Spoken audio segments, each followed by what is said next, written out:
परभणी जिल्ह्यामधल्या येलदरी पुलाचा तुम्हाला 8वा अजूबा दाखवला आम्ही.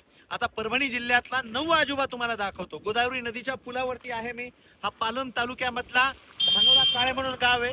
त्या बाजूला ही नदी वाहतीये. एकदम विहंग दृश्य, मनाला तुम्हाला प्रसन्न करणारं दृश्य. परंतु एकीकडे जर बघितलं तर मनाला विचलित करणारं हे दृश्य तुम्हाला दिसेल. हे आहे या नदीवर बनलेलं पूल. कित्येकशे करोड रुपये टाकून बनलेलं पूल. मागच्या 5 वर्षापासून याचं कन्स्ट्रक्शन चालू होतं आणि 2 वर्षापासून कन्स्ट्रक्शन बंद आहे. अर्ध म्हणजे याला ना बूड आहे ना याला शेंड आहे.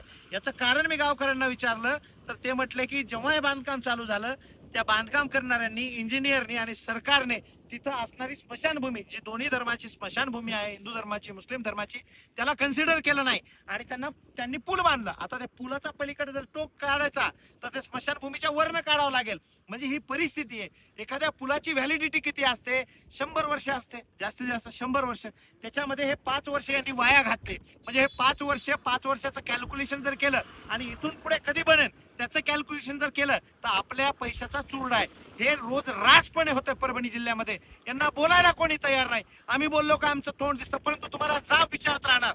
परभणी जिल्ह्यासोबत ज्या पद्धतीने तुम्ही छळता इथल्या लोकांना, हे जिल्हा कदापि सहन करणार नाही. आणि याचा जाब तुम्हाला येणाऱ्या निवडणुकीमध्ये तर जाऊ द्या, परंतु येणाऱ्या काळामध्ये तुमच्या घरापर्यंत येऊन जनता विचारेल. कारण तुम्ही लुबाडलंय, तुम्ही बुडवलंय, तुम्ही वाट लावली आहे परभणी जिल्ह्याची, परंतु अकाउंटेबिलिटी तुम्ही घेतली नाही. आणि ही सरकारची अकाउंटेबिलिटी आहे. आता खेड्यापाड्यातला व्यक्ती जर आजारी पडला, पैसे नसतात त्यांच्याजवळ, ते 2 रुपयाचा बिस्किटचा पुडा पार्लेजी जरी घेऊन गेला दवाखान्यामध्ये पाण्यात बुडून खाण्यासाठी, त्या बिस्किटच्या पुड्यावरती तुम्ही टॅक्स लावता आणि त्या टॅक्सच्या पैशातून असा जर तुम्ही चुरडा करत असाल तर याला जबाबदार तुम्हाला धरावं लागणार. याचा अर्थ काय? तर तुम्हाला कामाला ठेवलेलं आहे, तुम्ही याचे मालक नाहीयेत.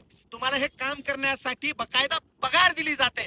भले त्या पगारापेक्षा आज तुमची संपत्ती जास्त झाली असेल, याचा अर्थ तुम्ही याचे मालक नाहीयेत. आणि तुम्हाला जर हे कळत नसेल तर तुम्हाला एक गोष्ट सांगतो, कधीही लक्षात राहू द्या, power of the people is more than people in the power. आणि हे तुम्हाला जर कळत नसेल तर जनता तुम्हाला कळून देईल.